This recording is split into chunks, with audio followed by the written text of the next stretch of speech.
Komentar media Vietnam. Guncang Asia, Timnas U17 Indonesia secara mengejutkan mengalahkan U17 Korea Selatan di laga pembuka. Wakil Asia Tenggara kini punya peluang besar untuk lolos ke perempat final lebih dari sebelumnya.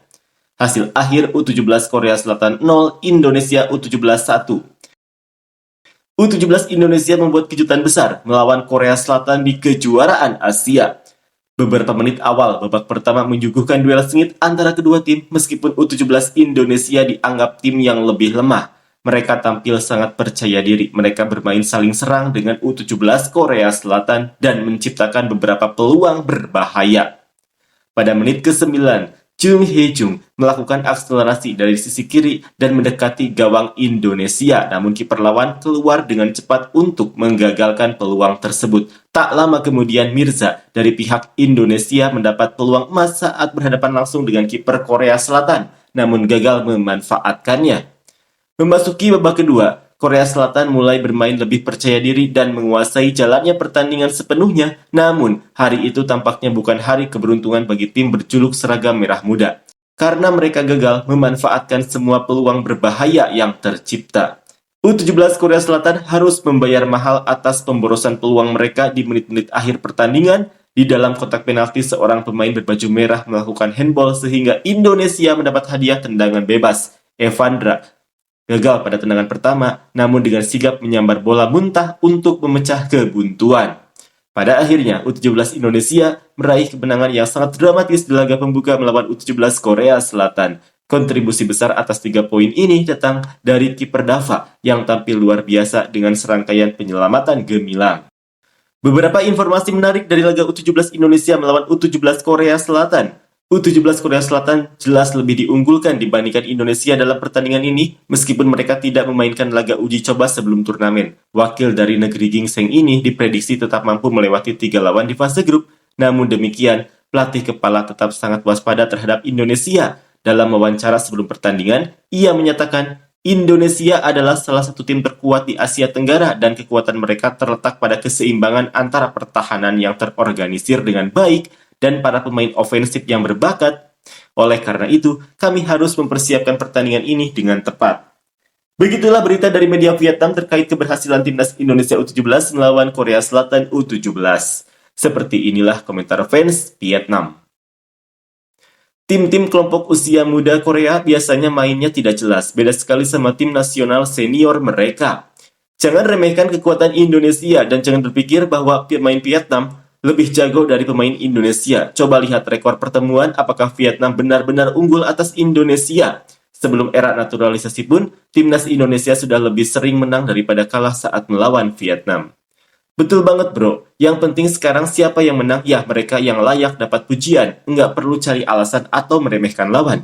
Kalau Indonesia bisa kalahin Korea Selatan, itu prestasi luar biasa dan pantas dihargai, apalagi buat level U17. Korea main buruk di pertandingan ini, tapi memang Indonesia luar biasa dari tim kelompok usia sampai tim nasional.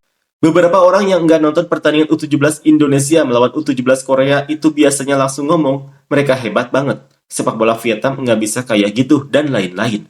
Saya nonton penuh pertandingan ini dan jujur saja walaupun Indonesia bikin kejutan, harus diakui itu juga karena faktor keberuntungan. Indonesia sering kehilangan bola di lini tengah, serangannya pun cuma mengandalkan striker tunggal yang harus berjuang sendiri.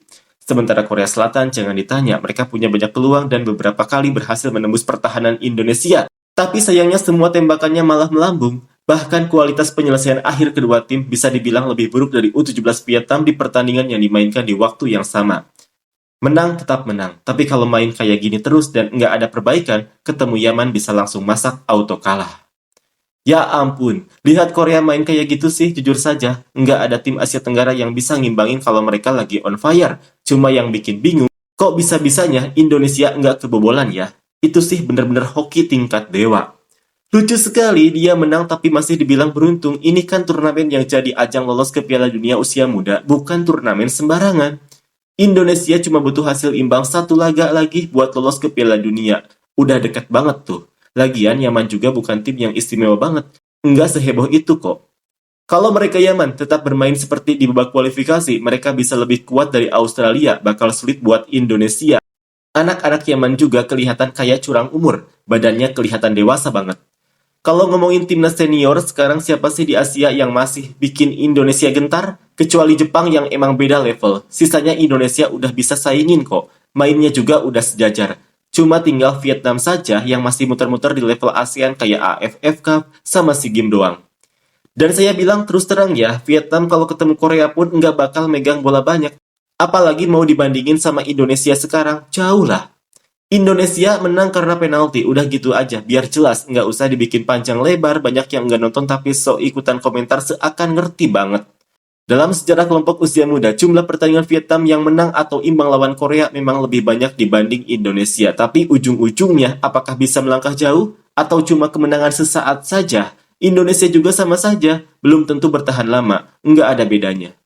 Federasi dan para pemimpin sepak bola mereka adalah orang-orang yang berbakat dan benar-benar punya niat serius membangun sepak bola dari dasar. Sekarang bisa dibilang mereka sedang berada di jalur yang tepat dan mulai menuai hasil. Lebih dari setahun lalu, banyak yang meremehkan Indonesia bilang mereka nggak akan bisa melampaui Vietnam, tapi sekarang kenyataannya berbalik. Posisi kita yang tertinggal. Hampir semua tim nasional mereka dari kelompok usia sampai senior menunjukkan keberhasilan. Cara yang dilakukan Indonesia itu dianggap salah arah, sedangkan FF Federasi Sepak Bola Vietnam justru sedang berada di jalur yang benar. Cepat atau lambat, Vietnam juga bakal masuk grup 2 Asia kok. Tinggal tunggu waktu saja. Memang benar kalau kemenangan U17 Indonesia terbilang cukup beruntung, sebagian besar karena Korea Selatan yang finishingnya buruk. Tapi yang patut dihargai adalah fokus mereka pada pengembangan pemain muda. Itu langkah yang tepat untuk jangka panjang. Kalau cuma mengandalkan naturalisasi demi lolos ke Piala Dunia, itu seperti mengejar hasil instan. Lebih baik bersinar sekejap daripada redup selamanya. Cara seperti itu enggak berkelanjutan dan enggak memberikan rasa bangga yang sejati. Peluang lolos ke Piala Dunia U17 terbuka lebar lagi. Benar-benar pencapaian yang luar biasa. Indonesia sekarang sudah jauh berbeda dari dulu. Mulai dari U17 sampai timnas senior, jangan remehkan mereka dan berikan respect yang layak. Kalau Vietnam mau menang lawan mereka sekarang, itu bukan hal yang mudah lagi. Indonesia punya peluang besar untuk lolos ke Piala Dunia, pintu sudah terbuka lebar. Sudahlah, masih ada 2 tim Arab. Mereka bakal hajar Indonesia habis-habisan. Menang lawan Korea itu cuma keberuntungan saja. 2 pertandingan selanjutnya Indonesia kalah juga sama saja. Lewat peluang terakhir yang kena tiang itu kita juga sial banget. Kalau enggak, kita juga bisa bikin kejutan besar kan? Grup Indonesia sekarang kayak gitu. Peluang mereka buat lolos ke Piala Dunia benar-benar cerah banget. 3 tim berikutnya bisa saja dilahap habis sama Indonesia, tapi karena nggak nonton langsung, jadi nggak tahu ini kecelakaan dari Korea Selatan atau memang Indonesia yang main lebih unggul. Kalau bisa ngalahin Korea Selatan, berarti Indonesia punya peluang besar jadi juara grup di grup ini. Grup ini memang tergolong ringan, jadi meskipun nggak menang lawan Korea, Indonesia sebenarnya tetap punya kapasitas untuk lolos ke babak berikutnya. Grup ini memang tergolong ringan, jadi meskipun nggak menang lawan Korea, Indonesia sebenarnya tetap punya kapasitas untuk lolos ke babak berikutnya. 2 tim Arab itu bakal bikin Indonesia kewalahan. Dulu di U17, Vietnam punya 6 poin aja masih gagal lolos. Apalagi ini Indonesia baru punya 3 poin. Menang 1-0 itu nggak terlalu ngaruh. 2 laga terakhir Indonesia bakal kalah minimal 2-0 deh. Lihat saja, Korea Selatan tetap akan jadi juara grup, udahlah. Indonesia menang lawan Korea Selatan berarti peluang lolos ke Piala Dunia U17 udah 99%.